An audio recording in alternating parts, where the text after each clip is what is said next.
football qui m'a fait roi à travers le monde entier autour des Lions indomptables. Donc j'en parle souvent avec un minimum d'autorité quand même. Donc, et ces derniers temps, lorsque l'équipe actuelle à la FECAFOOT arrive, je faisais plutôt partie de ceux qui avaient le sentiment que les choses n'étaient pas bien mises en place. Il y a donc eu cette confusion au départ, avant d'opérer un revirement à la suite d'un ensemble de choses qui m'ont été rapportées sur la sincérité de ceux qui sont aux commandes aujourd'hui. Donc, M. Samuel Eto'o et moi, on a donc pu se parler. Et depuis quelque temps, j'ai effectivement choisi de cheminer à ses côtés, d'être un de ses soutiens tout simplement. Il ne s'agit pas pour moi d'aller nécessairement travailler comme employé à la FECAFOOT. Non, je suis employé à la communauté urbaine des Bolova, où j'occupe des responsabilités depuis un peu plus d'1 an aujourd'hui. Donc, mais je peux être en soutien finalement de M. Eto'o, dont on peut reconnaître fatalement qu'il est un de ceux qui aujourd'hui pensent du bien de ce football parce qu'il l'a pratiqué. Malheureusement, on a le sentiment qu'il n'a pas eu le loisir d'accomplir sa mission sereinement en raison d'un ensemble de blocages émanant essentiellement de quelques dysfonctionnement à l'intérieur de l'appareil d'État chargé de contrôler et de suivre l'activité sportive. Je veux évidemment évoquer ici le ministère en charge des sports. Il est important que chacun sache rester à sa place. C'est comme ça qu'une république normale fonctionne.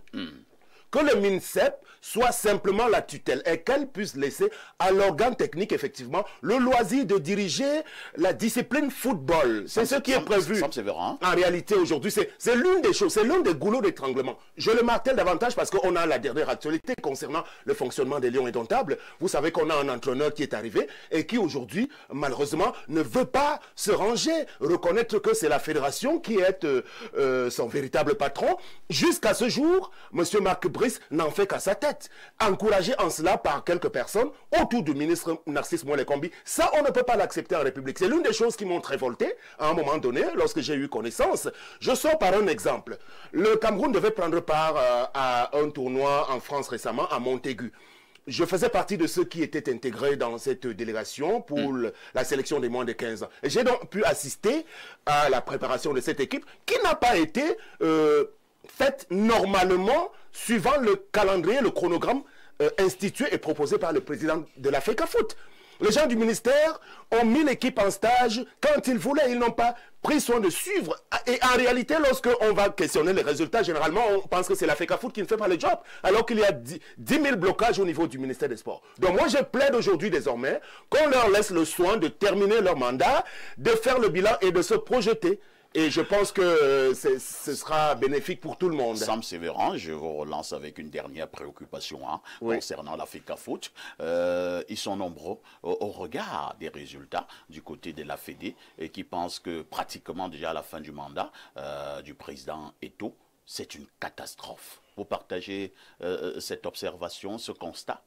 À l'époque, je vous ai dit, on pourrait être tenté effectivement de croire cela. Parce que bien de choses annoncées par cette équipe-là n'ont pas été accomplies intégralement. Je vais vous dire que dans quelques petits mois, on va aboutir à la finition et la livraison des travaux du siège, du nouveau siège, de l'immeuble siège. C'est une des priorités. Il nous l'a encore confié récemment dans une séance restreinte, M. Samuel Eto'o. Il y aura beaucoup de nouveautés d'ailleurs. Donc je suis amusé quand je vois ce qui est écrit, ce qui est dit par rapport à cela. Le bilan d'Eto'o, ce sera le siège. Non. Ça c'est l'une des choses. Moi, je ne suis pas là pour faire son bilan pour l'instant. Donc il a confirmer qu'il y aura effectivement un temps pour s'attarder sur les choses qui ont été faites, celles qui n'ont pas pu être faites et les raisons pour lesquelles elles n'ont pas pu l'être. Et se projeter donc pour la suite des choses si la confiance lui est renouvelée, parce qu'il n'est pas forcément garanti qu'il sera réélu, mais je pense que l'ensemble des délégués aujourd'hui qui lui font confiance pourront le porter de nouveau à la tête. Il y a beaucoup de choses. On a connu beaucoup d'exécutifs à la tête de cette instance. Par là. Et vous le savez, aujourd'hui, le Cameroun doit se sentir fier quand même d'avoir, je le dis aujourd'hui, je l'affirme sans embâche, sans que cela ne me soit répercuté au visage, nous avons la chance de l'avoir, monsieur Samuel Eto'o. Et aujourd'hui, il faut savoir l'utiliser. Parce que quand vous avez un bon joueur dans une équipe, c'est comme vous, monsieur Aïssi, on peut sortir par là. Je pense qu'on doit vous rendre hommage depuis votre arrivée à Info TV, qui a commencé avec quelques balbutiements. C'est précisément lorsque vous êtes arrivé, parce que vous êtes un bon joueur. Et on a su vous manager. Et je rends hommage également au PDG, monsieur Mvin, qui a su vous donner la latitude de vous épanouir, de vous mettre à votre place pour que vous puissiez révéler tout votre génie et donner le meilleur de vous-même. Les résultats sont là aujourd'hui. Info TV caracole en tête des audiences des télévisions privées. Et je suis heureux aujourd'hui d'arriver sur votre plateau.